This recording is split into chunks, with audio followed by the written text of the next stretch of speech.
To the head of the FAA testifying before Congress today. That hearing comes after a string of concerning close calls at airports around the country. ABC's Jay O'Brien joins me now live from Capitol Hill, along with ABC News transportation reporter Sam Sweeney for more. So great to be here talking with both of you, so well versed in all of this. Sam, let's start with you. This hearing will address new rules put in place since the Boeing 737 MAX crashes prompted action. What can you tell us about that?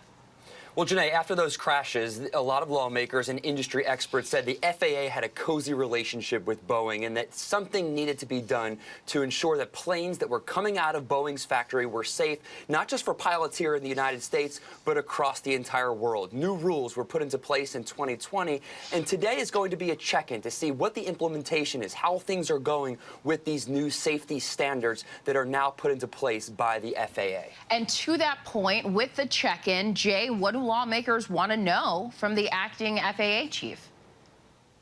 Well, it's interesting, Janae, because this hearing on its face is exactly what Sam just mentioned. It's that check-in on the Boeing's 737 MAX crash. It's happening right behind these doors, by the way. But it's also something worth noting that the the Senate Commerce Committee that's holding this hearing has had repeated questions for the FAA, and they're going to continue that today. We've been out here probably 3 times covering 3 different FAA-related hearings over the last few months that has to do with near misses, the NOTAM system that crashed that caused that nationwide glitch and ground stoppage, and of course a confirmation hearing for the Biden administration nominee to be the FAA administrator. That's another thing hanging over all of this. The gentleman testifying today, Billy Nolan, he is the acting administrator. The FAA still does not have a full-time administrator, so Senator, it's possible to bring that up today as well.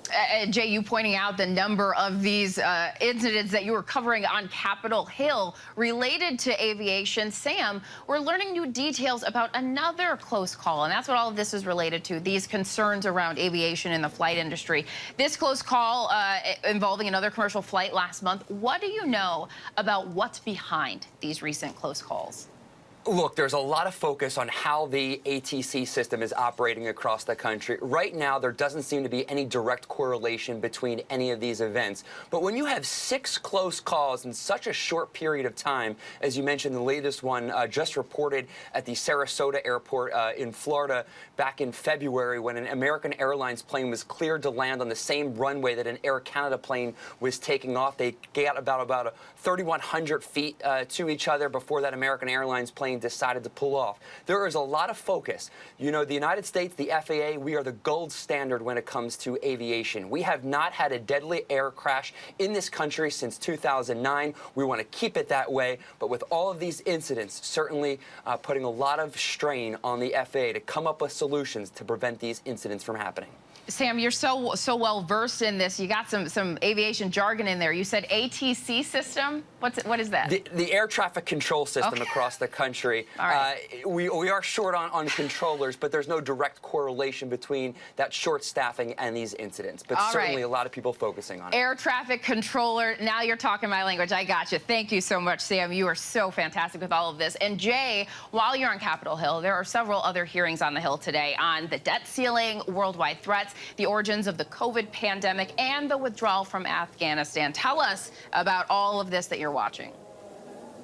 Yeah, a lot happening today. The origins of the COVID pandemic, that Afghanistan hearing as well. Both of those promises from the new Republican House majority that they will look into both of those and have long arcs of investigation. So worth watching those hearings as part of a broader months-long investigation that House Republicans want to look into. The worldwide threats hearing today, worth paying attention to that as well, because from what we understand, China likely to play a huge role in that hearing, warnings about China. And I can tell you here on Capitol Hill, there's bipartisan interest in confronting China through the legislative process. So worth watching what lawmakers hear today and how they respond with legislation going forward, Janae. You guys, there is so much going on Capitol Hill, and a lot of times you can feel like it's so out of reach and so dense to work through. You guys have hit it all and made it easy to understand how it impacts all of us and everyone at home. Thank you so much, Jay O'Brien and Sam Sweeney.